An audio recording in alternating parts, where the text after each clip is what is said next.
Estamos grabando. Genitive as modifiers. Yesterday we were discussing ideas about the genitive phrase. As you remember, we were talking about at least two different genitives. We were discussing the idea of the specifying genitive, like the one over there, and about the classifying genitive. We said that a specifying genitive is recognized by the question whose, right? Specifying whose and then the classifying what kind of. And basically, I think that's the whole idea. So we are going to move from this point onwards. So genitive as modifier. In many cases, classifying genitive, that is to say, these are the genitives as premodifiers, right?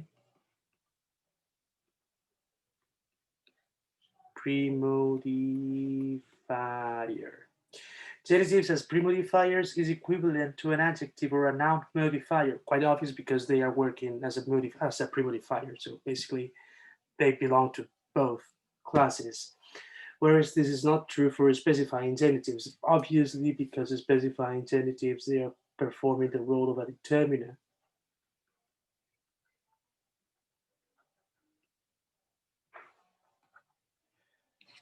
Right? They're performing the role of a determiner. So in the case of the women's movement, is pretty much the same as saying the feminist movement. Right? Let's remember that this is a noun phrase, and the women's, what kind of movement? Women's movement. Okay, so it is just that, right? I'm going to write it down again. Wait. Apparently I'm having an issue with my, oh no, I'm not having issues with anything. So the woman, oh crap, give me a second. Okay, now women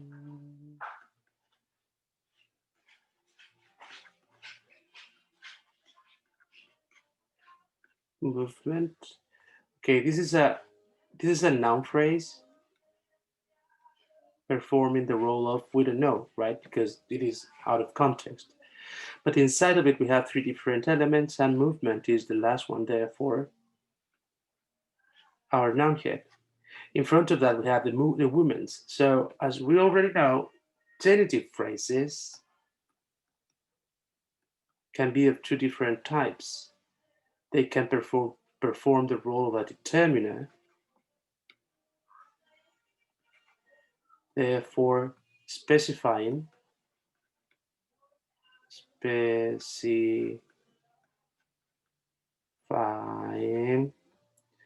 or they can fulfill the role of a premodifier,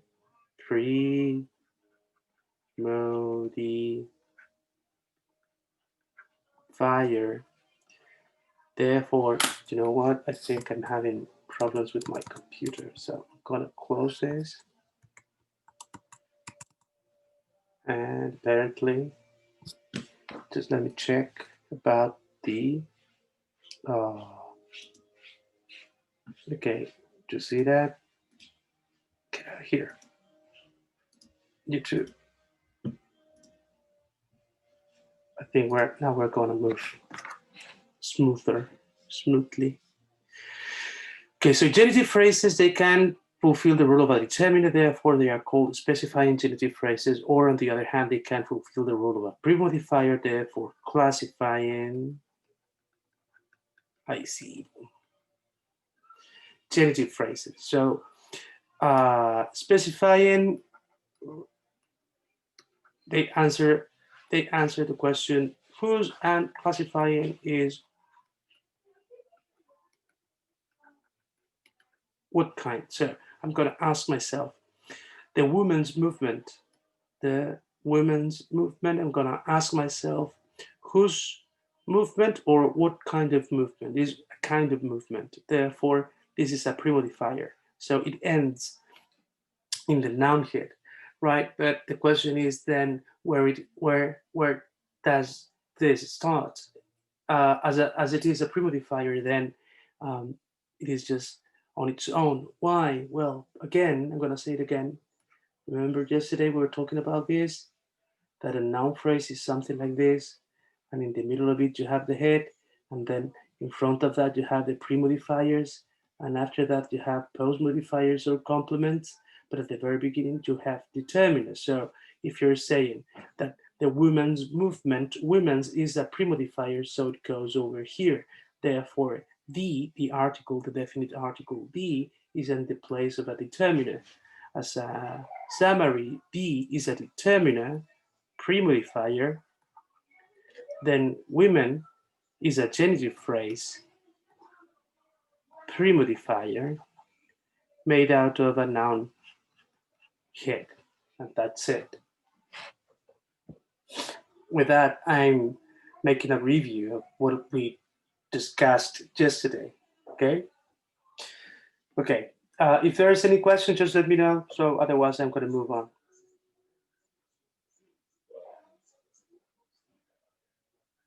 It's okay for me, at least. Do I move on? I think I'm going to move on.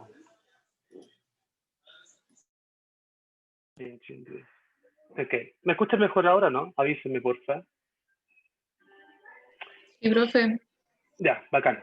Independent genitives. Okay, so far we have discussed the idea of a genitive phrase as a part of a noun phrase, right? As one of the constituents, right?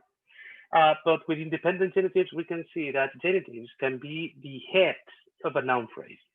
Independent genitives, therefore, genitive phrases standing alone as a noun phrase. They are not part of another main noun phrase, and they involve ellipses. So, what is ellipsis? Ellipsis is the omission. Is the omission. How do I write omission? Is the word double S or D? I think. Let me see that. To omit. Omission. Omit.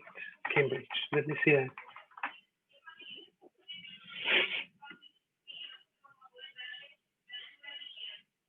I think it's with double S. Or not. Omission, the act of not including something. Yes, it's double S. I'm not that bad at English, I think. Okay, is the omission.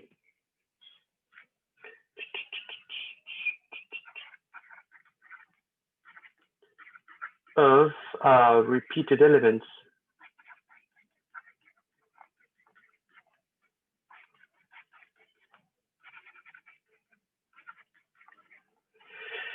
Or repeated or previously known, I would say. So elliptic genitives main noun head can be recovered from the preceding text. Okay. Okay. So here we have an example of that. Okay, here we have an example of it. Let's see what's going on with this. This is in my handwriting. This is Selena's. Okay, I'm going to try to provide an analysis for this. So this is in my handwriting. So what I will say is, I'm going to look for the main verb then. When I say main verb, let's remember we're talking about the verbal part of the valency patterns. So this is like this. Then in front of that, we have the doer of the action. This isn't, right? This is an entity. This is a noun phrase then. Isn't is the verbal part, therefore is a verb phrase acting as the verbal. This isn't this, right? My handwriting. This is another noun phrase acting as an object. Comma. This is Selena's, okay? the very same idea. So here we have the verb phrase there, and in front of that we have the noun phrase subject, and after that this is Selena's. But do you see that there is something missing over here? And it is missing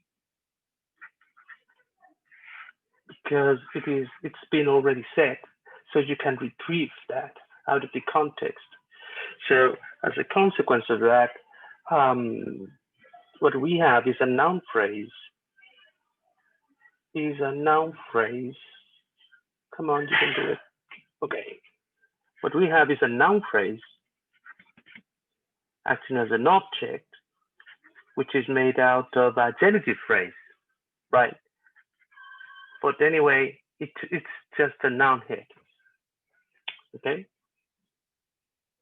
You can even, okay, I wrote down noun phrase, but in fact, you can also say this is a GP, is a genitive phrase acting as an object, right? And then inside of that, there is just a noun head. That's okay. So as a summary, I'm going to write it down as a summary, a genitive phrase, genitive phrase. The very first stuff is number one. It's one of the remaining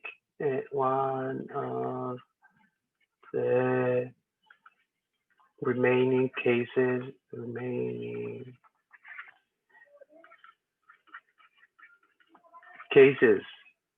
within the English language, within English, right? Second stuff,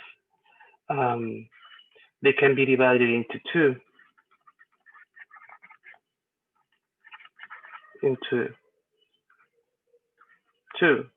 So A, specifying, therefore acting as a determiner,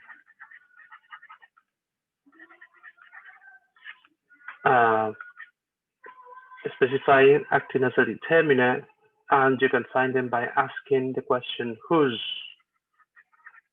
right? And on the other hand, D, classifying, therefore acting as a pre-modifier,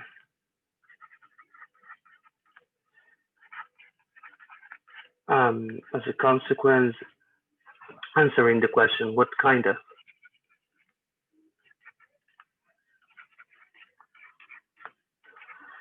Right. 3, they have a very interesting thing with elliptic genitives.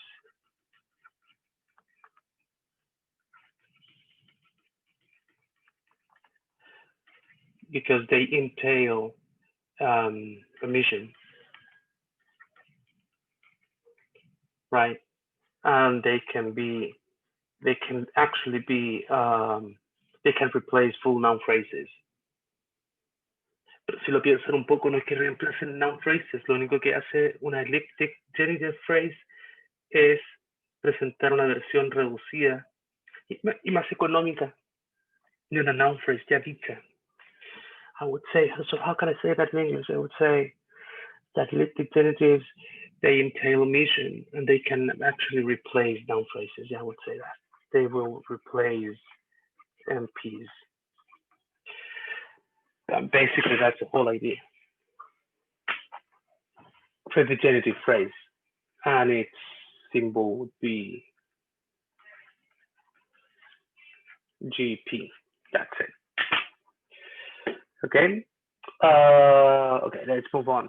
Now on gender, this is just for us to read. I think this is sort of interesting. Gender is not an important grammatical category within the English language. Gender is not an important grammatical category within the English language. Unlike many European languages, English has no masculine or feminine inflections for nouns or determiners. So noun and gender. Masculine nouns, feminine nouns, Personal gender nouns and pronouns refer primarily to people regardless of whether they are female or male. Neuter gender nouns and pronouns refer primarily to inanimates, including abstractions. Interesting. It is interesting because we have a huge difference with Spanish, with our mother tongue. In our mother tongue, we have tons of different inflections in order to portray the idea of gender. A for females, O for masculine. Um, in articles, adjectives, nouns, we have different endings in terms of verbs, conjugation, right? So Spanish is a much more gender oriented, I would say. I don't believe that that's the correct term, but I would say Spanish is a much more gender oriented language than English. The reasons for that, I don't know. I don't know. I don't really know. Um, Nouns and gender. Okay, there are four major ways of specifying masculine and feminine contrast in nouns. Okay, let's remember this another idea that when we're talking about differences between the very same item, we call them contrast. So, for example, when we have differences in verb phrases, we call them contrasting verb phrases. So the contrast or contrast, right, are all the possible variations for that verb phrase. In the sense of nouns, contrast will mean that all the different variations in the sense of nouns. So, for example, gender, right? Contrast. So, for example, gender or number, right? Plural, singular, or you have feminine, masculine, neuter, and all that. So there are four major ways of specifying masculine and feminine contrast in nouns, usually different nouns, okay, completely different nouns. Using derived nouns with masculine and feminine suffixes, that's interesting. So yeah, we have feminine and masculine inflections. We do have, even though they are not that much, or they are not being used in a very broad manner, but we have using a modifier such as female, male, man, woman, woman. Okay, so this is also interesting because as a difference with Spanish, what we have in here, for example, is that we just have one single noun and without any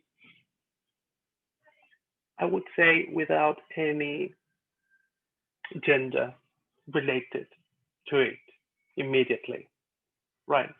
But even though it is not written in that manner, the actual usage of that specific item entails the meaning of a single gender. Therefore, in order to produce the opposite gender, right, we have to add male or female in front of that. So, for example, nurse. If we take a look at the word nurse, right, nurse, it is not ending in any of these masculine, feminine related inflections, right? It is not ended in any of those. But anyhow, people, all of us, just because of society, I would say, pragmatics, in fact, we associate nurse with a feminine labor, right? Therefore, if we want to talk about the opposite, I mean, if we want to talk about the contrast, the other one, what we have to do is add in male at the very beginning, right? So yeah, again, even though in English we don't have the problem of, or I don't know if it's a problem, but we don't have the feature of having this female noun, right, in terms of its morphology. What we have is a usage, is the pragmatic self, which is basically almost, not almost, but it's sort of similar to what happens in Spanish. Waiter, waitress, master, mistress, using modifiers such as male, female, Okay, we have that using nouns ending in man and woman, which is the very same idea, but just adding this another particle at the very end. Gender. Interesting. Okay. Ñoñemos. Noun and gender. The derivational endings er, or, and ess are not of equal status. Wow. Well, while ess always has female reference, er can be used for both sexes with personal gender words like doctor and teacher. Ah, interesting. Yes, that's true. They can be used as a for both sexes, I would say, as the reading is saying, but ess not. Further, ess can be added to a noun without or to form the female variant. So, for example, I can say lion and then lioness, priest and priestess. Feminine noun in ess are generally used less than their masculine counterparts. Wow. Because we usually use the masculine form when we do not know which sex the individual is, and for plurals when we may be referring to both males and females. Now, in English happens the same in Spanish. And in Spanish we say nosotros. I've never heard of a man saying nosotras. The most common ess nouns are princess, actress, mistress, duchess, waitress, countess, goddess, hostess, and stewardess. However, all these are used less than their masculine counterparts, prince, actor, master, duke. Similarly, most English speakers and writers use words ending in man after far more than words ending in woman. Even the most common words ending in woman, spokeswoman, policewoman, are used far less than the corresponding words ending in man. Interesting. Como el comentario ñoño de la ñoñera, de la ñoñera, de la ñoñera, de la ñoñera, como podemos ver entonces, el inglés siendo un idioma de raíz germánica y no romance como el español, y siendo un idioma que al parecer, no tiene una tendencia tan profunda a la diferenciación de género como el español, que ya lo dijimos, ¿cierto? El español diferencia género en artículo, adjetivo, sustantivo y en las conjugaciones de sus verbos. El inglés no tiende a hacer eso, tiende a hacer mucho menos diferenciación o contraste, que es la palabra que deberíamos estar ocupando, tiende a hacer mucho menos contraste de género entre sus ítems, ¿cierto? Aún así todo, la pragmática del idioma, eso quiere decir el uso en contexto, ¿no? El uso real, en la vida real del idioma, sí hace una diferencia de género y sí se prefieren las formas masculinas. Eso es súper interesante. ¿Qué piensan ustedes de toda esta pelea? ¿O la encuentran un poco superflua?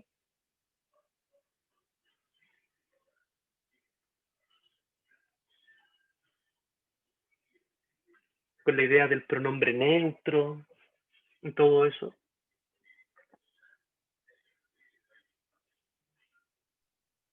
Yo creo que no es tan superflua, que es necesaria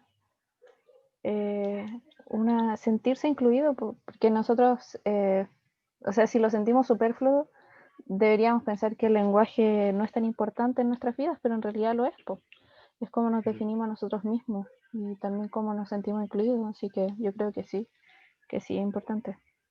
Estoy de acuerdo con usted. Estoy de acuerdo con usted.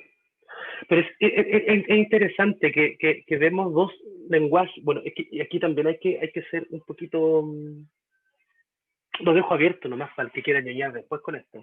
Ojo, claro, yo digo, el español tiene, o pareciera tener, no soy un especialista, el español pareciera tener una mayor presencia de contrastes de género, ¿cierto? En diferentes ítems, en diferentes contextos sintácticos. El inglés pareciera tener menos. Pero aún así, en el uso del lenguaje, las formas masculinas tienden a ser predominantes. Aunque los idiomas funcionan diferente, pero en su uso tienden a ser siempre predominantes. Pero esta pelea también tiene que ver porque los dos son lenguajes que provienen de Europa. Entonces, cuando uno dice, no todos los lenguajes son así, probablemente tendríamos que buscar, como dice la compañera, ¿no? El lenguaje construye realidad. Estamos hablando de dos lenguajes europeos, por lo tanto, son dos lenguajes que provienen desde el colonialismo, ¿no? Entonces, tendríamos que buscar lenguajes que no hubieran sido colonizados por esta misma variante. Quizás tendríamos que revisar lenguajes de pueblos nativos de diferentes lugares, que tuvieron menos contacto con estos gallos, para ver si acaso en esos lenguajes también se representa de manera diferente esta idea del género.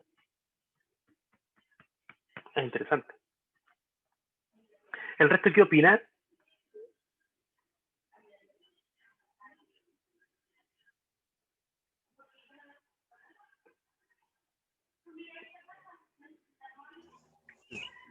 Igual opino que es bien interesante el tema y me gustó harto lo que usted dijo. De hecho, quiero ver si voy a ponerme a investigar, porque encontrar algún idioma que no esté influenciado del europeo para ver si es que es igual y si es como este fenómeno que ocurre en el género es como algo mundial o si es algo que proviene de ciertas culturas solamente, que se expandieron y nos heredaron esas como reglas y cosas. Pero es que lo interesante de la jugada es que inevitablemente en toda esta discusión del lenguaje y de la inclusión desde el lenguaje, esta es una opinión mía muy pobre también, no soy un especialista en esto, pero creo yo que uno tiene que comprender, uno tiene que asumir, no tampoco es asumir, uno tiene que considerar que tanto el español como el inglés, que son los dos lenguajes que estamos estudiando, o sea, uno que estudiamos y lo que estamos estudiando ahora, los dos provienen desde esta Europa occidental, cristiana, colonialista, imperialista, etc. Entonces, tienen unas ciertas categorías que son comunes. Entonces, igual sería como re bacán cachar qué ocurre con las lenguas nativas. Pues. A ver qué pasa, ¿cachai? A ver si acaso también existe esta predominancia de lo masculino. Eso es cuático, sería interesante. O capaz que tengan hasta no haya tema de masculino o femenino. ¿Cachai? Sería re interesante. De hecho, solo digo que en inglés tenemos it, los pronombres, ¿no? I, you al frente, ¿no? He, no yo, no tú, un tercero, pero hombre. ¿Sí? She, no yo, no tú, un tercero, pero mujer. Pero también tenemos un it, algo que no es un nosotros, ¿cachai? Eso lo encuentro bacán. La teoría del pronombre, ¿no? Ese it es bacán, creo yo, porque me marca que hay un tercero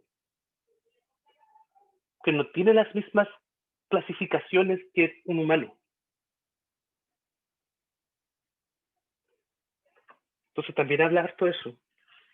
Creo que en francés también existe on. Y en Sí, español en no. francés existe. En Mapudungun igual existe una diferenciación de género, pero creo que en la práctica no, estaría como igual un poco chamullando porque no he visto tanto en la práctica, pero se usa harto como en términos generales, pero en términos de que por ejemplo, que una mujer responda a un hombre, siempre tiene que ser como en sujeción. Una mujer no puede llamar Peñi a un hombre, tiene que decirle también Lanmien, que es el término para mujer. ¿Cómo? A ver, interesante, me gustó. ¿Cómo? Por ejemplo, Lanmien ¿Mm? es como se refiere hacia la mujer. Uh -huh. Y hacia el hombre es Peñi, que significa hermano. Uh -huh. Entonces, un hombre a otro hombre puede llamarle Peñi. Uh -huh. Un hombre a una mujer se refiere a ella como Lamien. Uh -huh. Pero de una mujer a un hombre también tiene que referirse a él como Lamien, por un tema de como respeto. Un punto como... ¿Es más respetuoso decirle la mien o quiere ver que hay un tema de poder puesto? No sé muy bien el por qué, pero tiene tiene que ver un tema como de sujeción como a un orden Hay una del jerarquía, probablemente. social. Ya, interesante, sí, pues, sí, pues, sí. Yo me acuerdo cuando hablo de este tema, gender nouns, gender and linguistic items and stuff, en la América, de clases en la América, y pasamos los word classes como en primero. Ya cuento corto, se ven word classes y hablamos de nouns y hablamos de esto. Y en la América les dije, oye, pero ya, estoy yo, hombre, con 3 mujeres, y pasa alguien y nos pregunta, oye, ¿quiénes son ustedes? Y el hombre responderá, nosotras somos, o responderá, nosotros somos. Cuático, yo dudaría que un hombre dijera, nosotras somos. Diría, nosotros somos. Y si le preguntan a una mujer, la mujer también diría, nosotros somos. Eso tiene que ver quizás también, y aquí para ir cerrando esta ñoñería, tiene que ver con que haya un grado de, digámosle, machismo, puede ser. Sí, sí, sí, machismo lingüístico, ¿no? Que las formas masculinas tienden a asumirse cuando se habla de la generalidad. En español lo hacemos nosotros. Hagan el ejemplo, pregúntenle cuando hay un puro hombre y harta mujer, a ver si el tipo se refiere al grupo con algo masculino o algo femenino. Estoy casi seguro que lo hace desde lo masculino.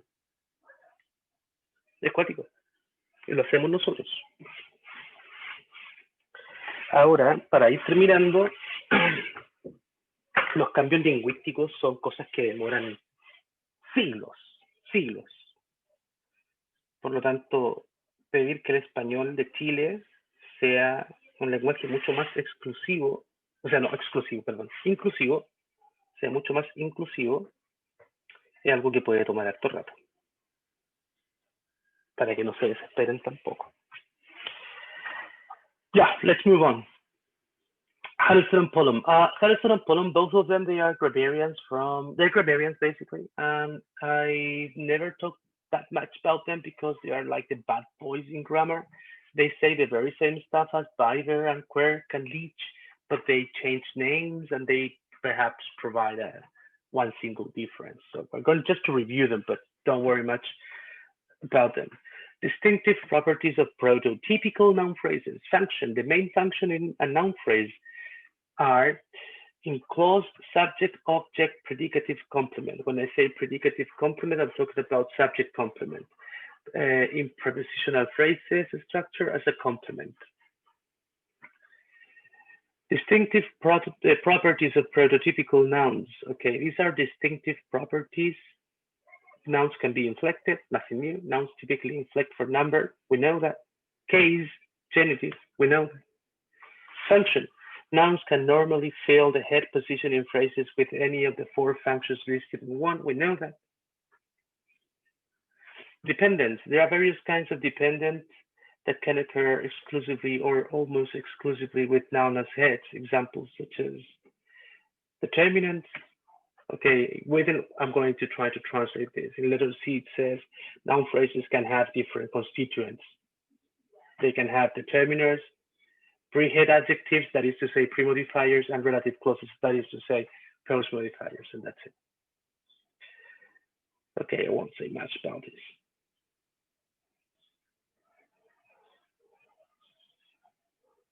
Okay, if you want to read this, just read it, but it doesn't make much sense. Okay, so basically we have reviewed the entire thing about the noun phrase so far, and I'm going to send you this to your mail.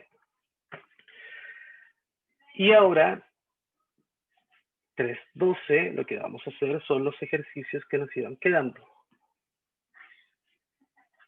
Universidades UMCE, morfo, ejercicios, análisis 1.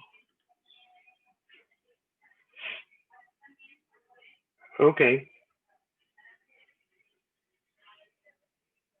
Ok, ayer habíamos trabajado el de arriba, así que hoy día tenemos que trabajar estos 3 de acá abajo. Chiquillos, les mandé este archivo, ¿no? Creo que sí, profe. Ya. Sí. De todas formas lo vamos a dejar aquí, abierto grande. Necesito... Crap. La de Biden.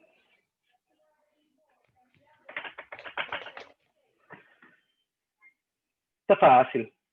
Esa, hecha. ¿Cuánto Esa rato? sí. Am, Espérame, algo pasó, no sé qué hice. Qué estupidez hice, perdón. Parece que la borró. Algo pasó, espérame. Ahí está.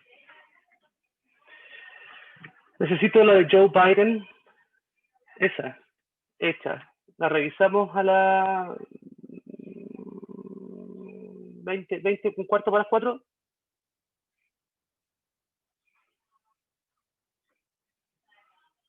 Me parece. 15:45. Revisamos. Si puede avanzar en las que sigue, avance.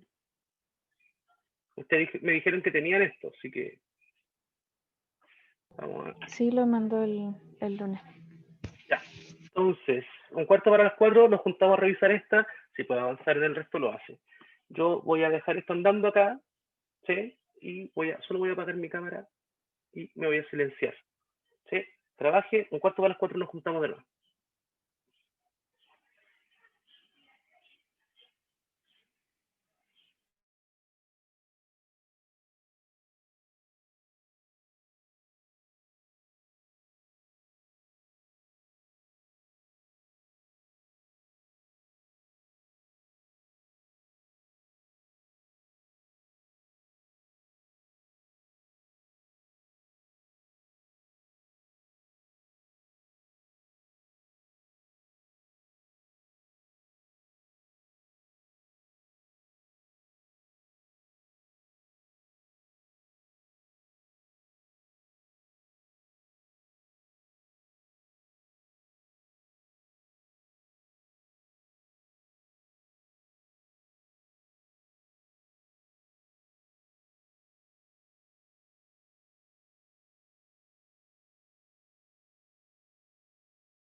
Tin, tin. Estamos, un cuarto.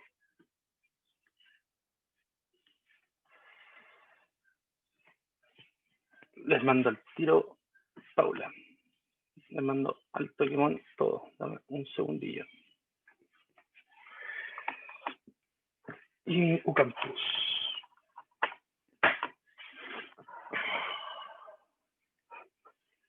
Ucampus. Unos fotos, correo. Envío correo. Tema. Materiales en que. Adjunto. Y esta, cierro, turururum,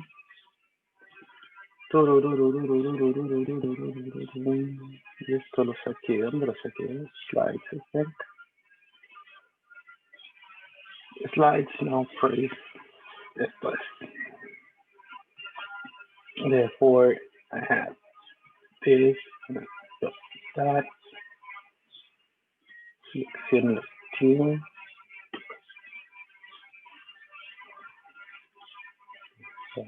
UMCE, morpho, slides, non-phrase 2020, selecciono alumnos, envío.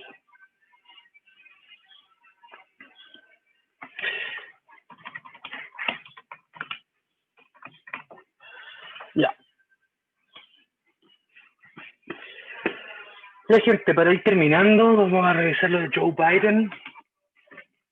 Let's remember that the difficulty we're going to see during this term is basically the one you can find within the economist.com. And basically, that's all. Okay, so what we're going to do at the very beginning is reading it. Joe Biden won the nomination for president on the shoulders of older black voters in the US South. So we're going to go and look for the main verb. So Joe Biden won, right? So this is the verb phrase verb. Who won? John Biden, right? This is the noun phrase subject. What did he won? What did he win? The nomination for president on the shoulders of older. Okay, I know it begins over here, but the end.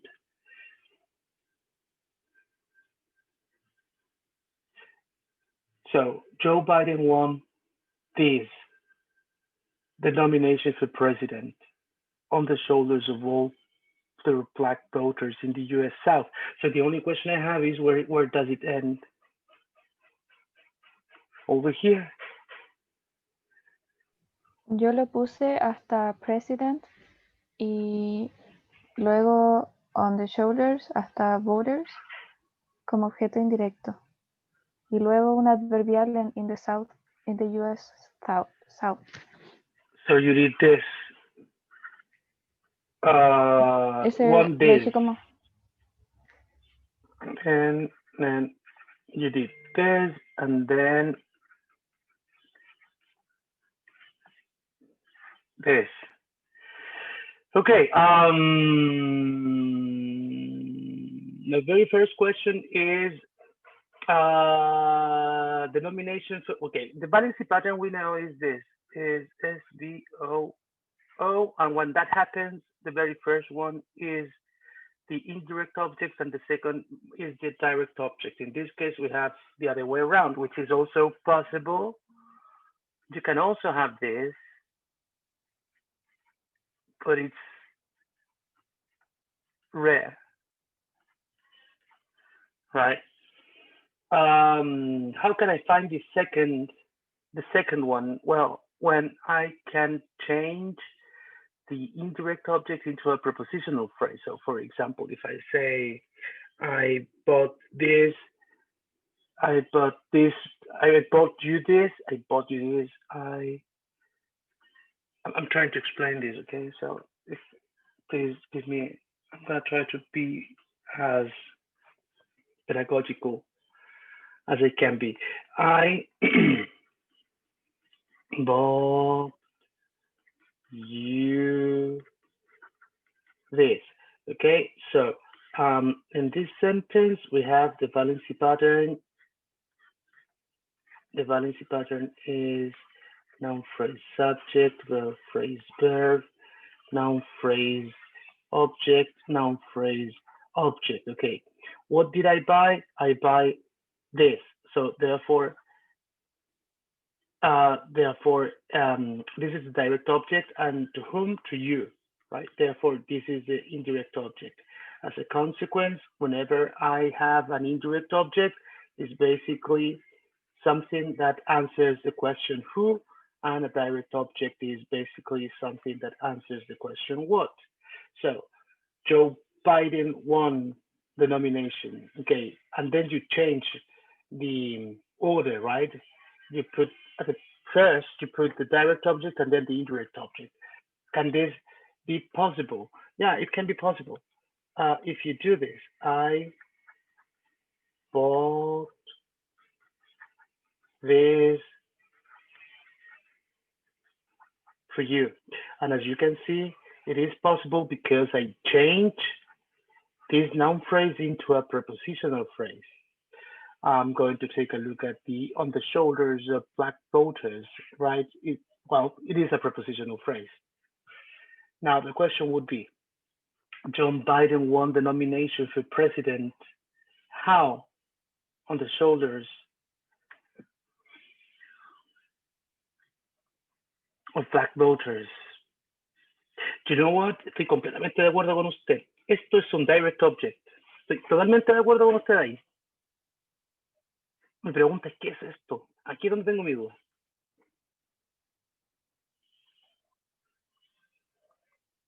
¿A qué responde on the shoulders of black voters? On how? Según yo, como a la forma en que ganó. The nomination for president se lo gana in this manner, right? How in this manner? On the shoulders of black voters. Let's remember que si tenemos, hay unas cosas que se llaman adverbials. Les vuelvo a decir a todos ustedes que todo esto de complemento, objeto y todo eso se mide en tercero, no en este curso. Nosotros solo lo ocupamos porque con esto vamos a poder saber de dónde hasta dónde terminan las frases. Solo por eso lo ocupamos. Los adverbios responden a WH words como how, why, when, where. Entonces, yo estoy súper claro y muy de acuerdo con la compañera. Esta cosa de aquí es un what. Súper claro y de acuerdo.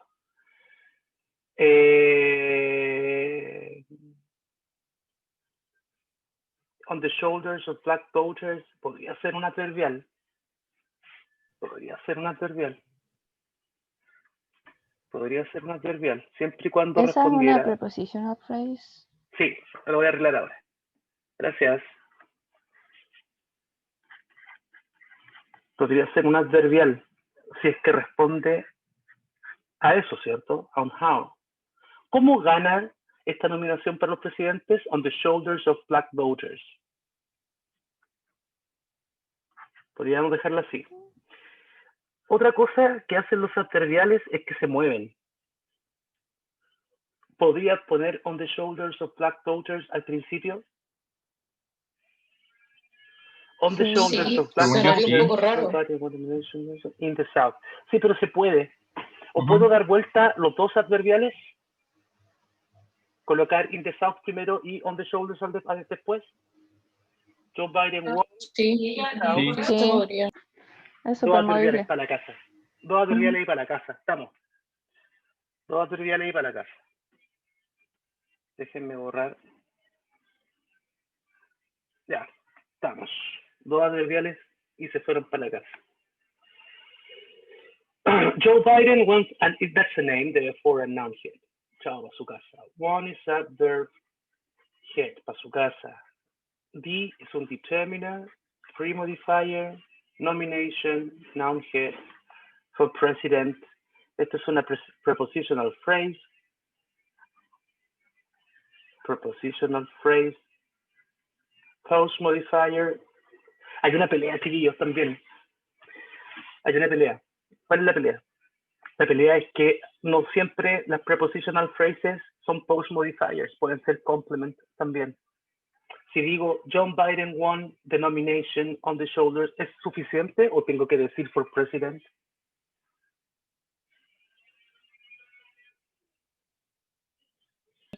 Yo creo que es necesario decirlo, mencionarlo. Ya, el punto es este. El punto es que si tú dices que es necesario y que estamos sonados y que hay que hacerlo y bla, bla, bla, bla, bla, entonces no es post modifier, es complement. Es que Quedaría. entrega todo un contexto, esas dos palabras entregan todo el contexto de la oración, po.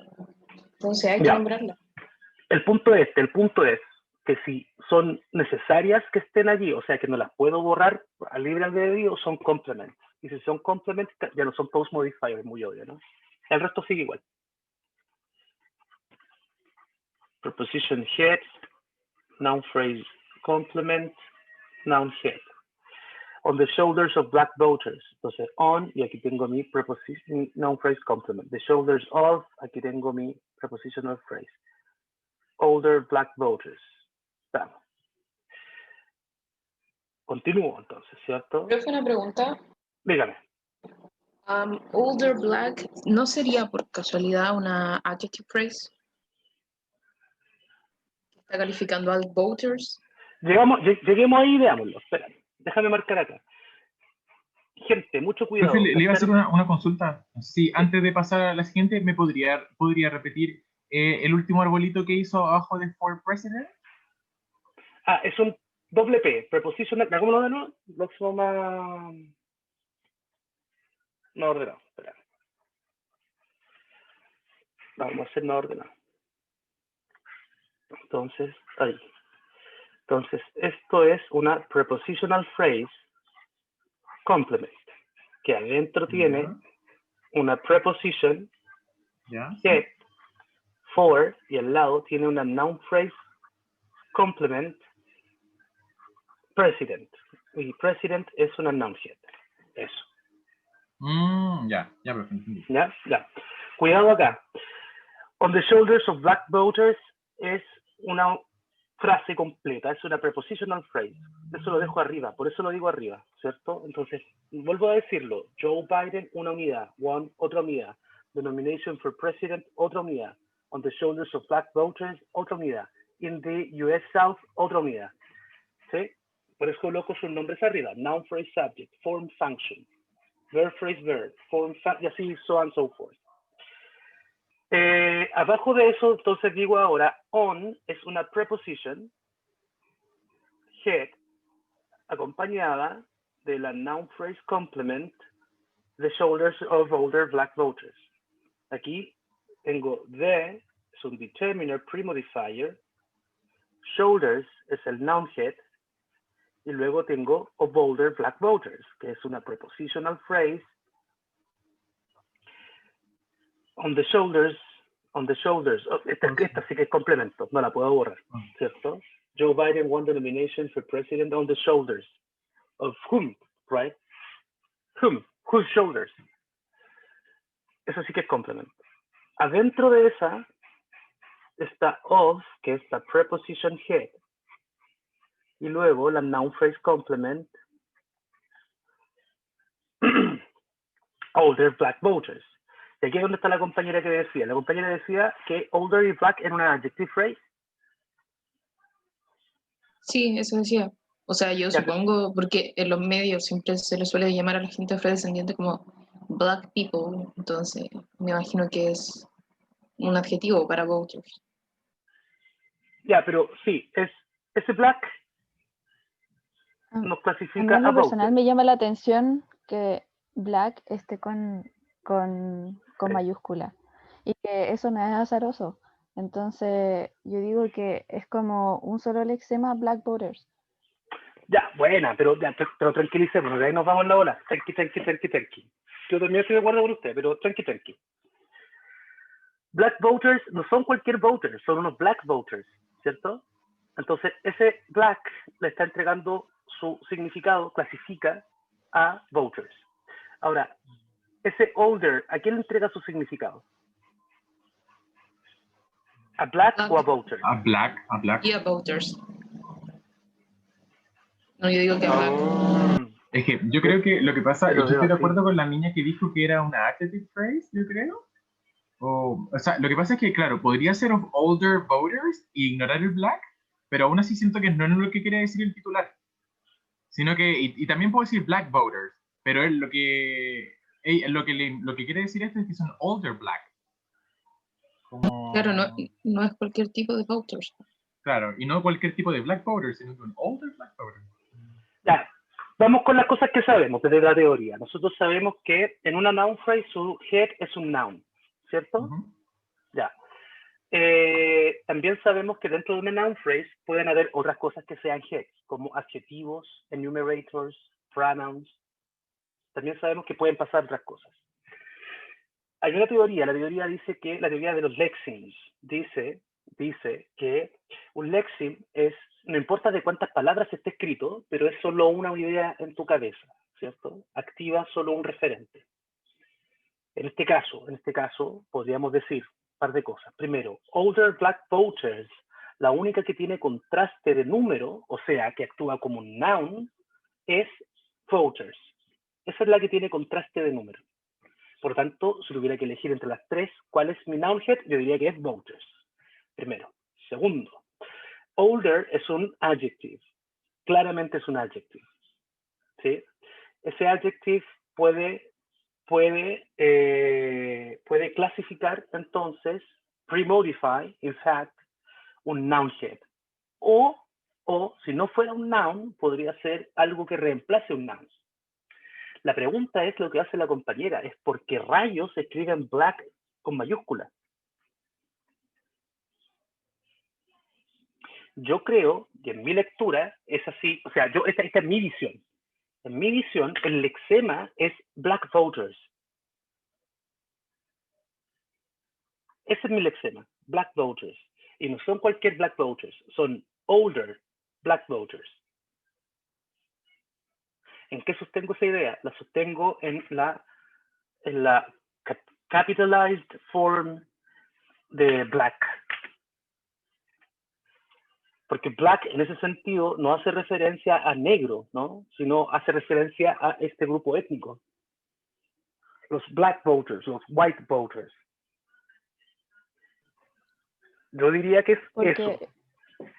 yo también digo lo mismo por la mayúscula, en el sentido de que no creo que sea azaroso viniendo de una revista de economía. Yo lo veo así, como está en verde. Creo que la compañera está de acuerdo conmigo. Adjective free modifier, noun head, black voters como el lexema. Porque older black,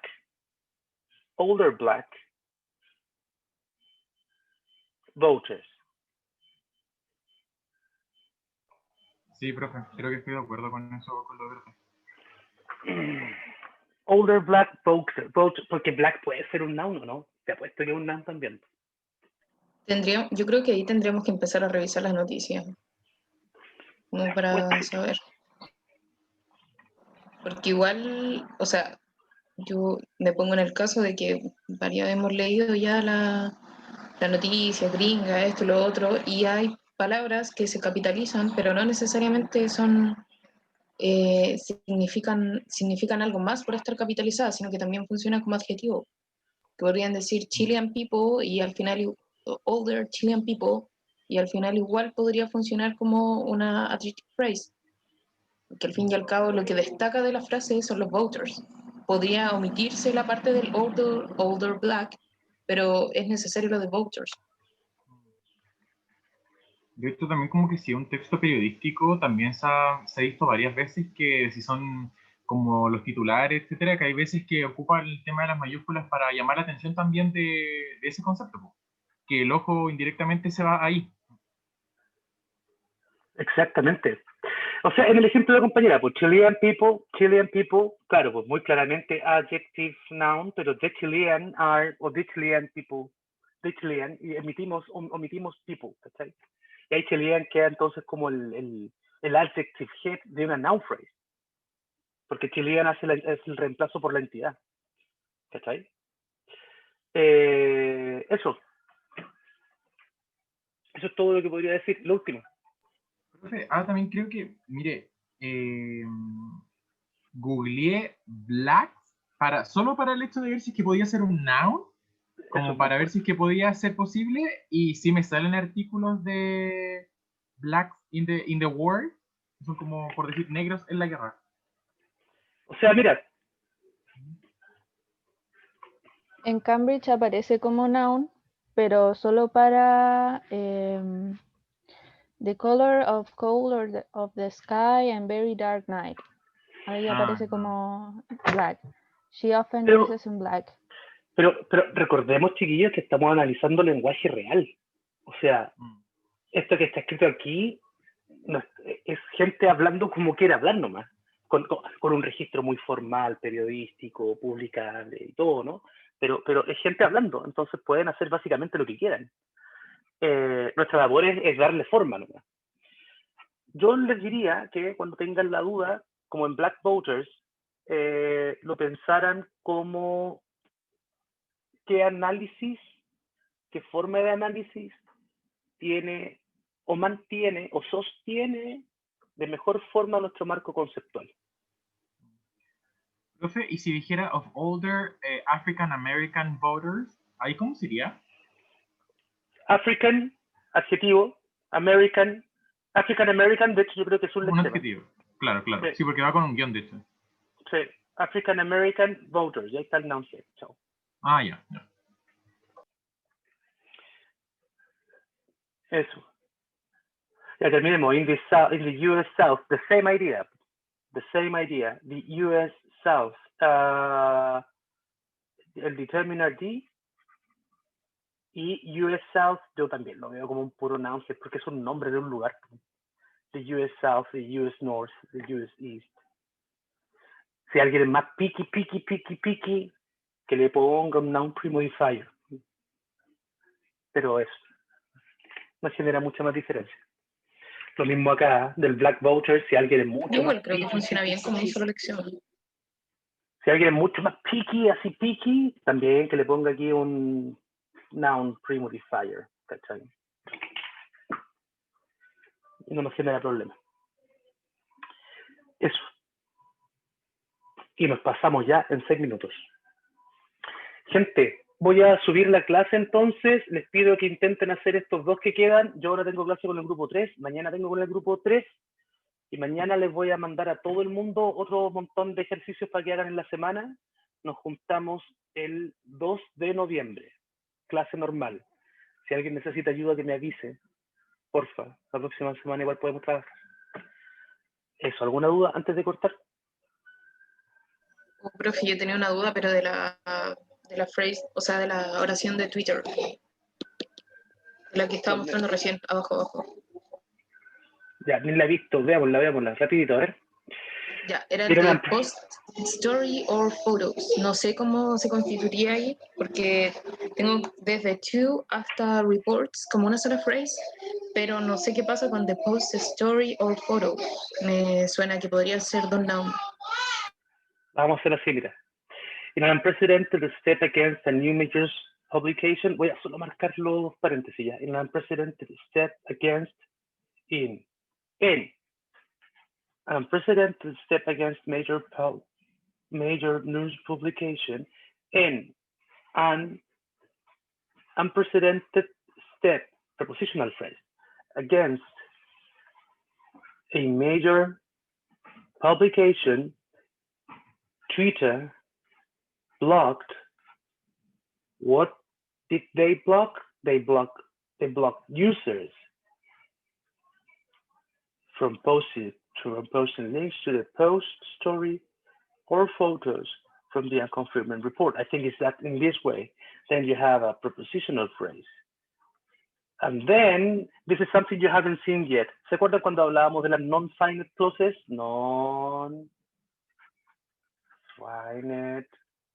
clauses, que pueden ser de dos tipos, ing, ed. Ya, les presento una prepositional phrase con una non-finite clause complement. posting. Cada vez que yo tengo una preposition más verbo, ese verbo se tiene que escribir en ing o nd. Así que posting es una non-finite ing clause complement. Posting status links to the post stories or links. Qué peludo. Links to the post stories or photos. Links to photos from the unconfirmed. Está mucho más difícil. From Profe, es the que unconfirmed report. esa también con la SAM teníamos la duda. ¿Qué pasa con esa conjunction or? Eso, ya, en términos reales y súper ñoños, se llama así. Ese or que está ahí es una coordinating conjunction. ¿Qué significa eso? Esto significa coordinación. ¿Qué significa coordinación? Significa unión de cosas iguales. ¿Qué está uniendo? Photos from the unconfirmed report lo une y lo deja igual a links to the post stories.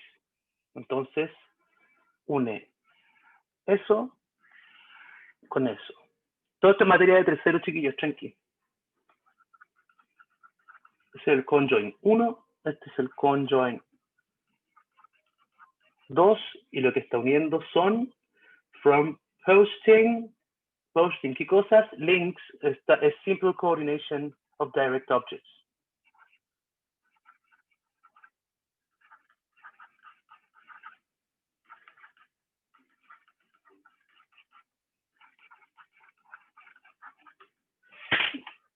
Nada de lo que está en verde nos interesa a nosotros. Tranqui.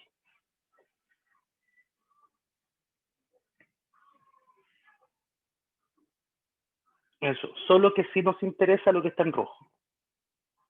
Usted debe ser capaz de reconocer frases. Eso. Solo eso. ¿Alguna duda antes de terminar?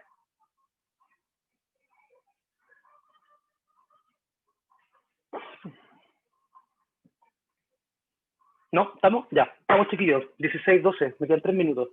Les subo la clase. Lo juntamos. Mañana les tiro el workshop. Ustedes lo hacen la próxima semana. Si alguien tiene atado, me escribe.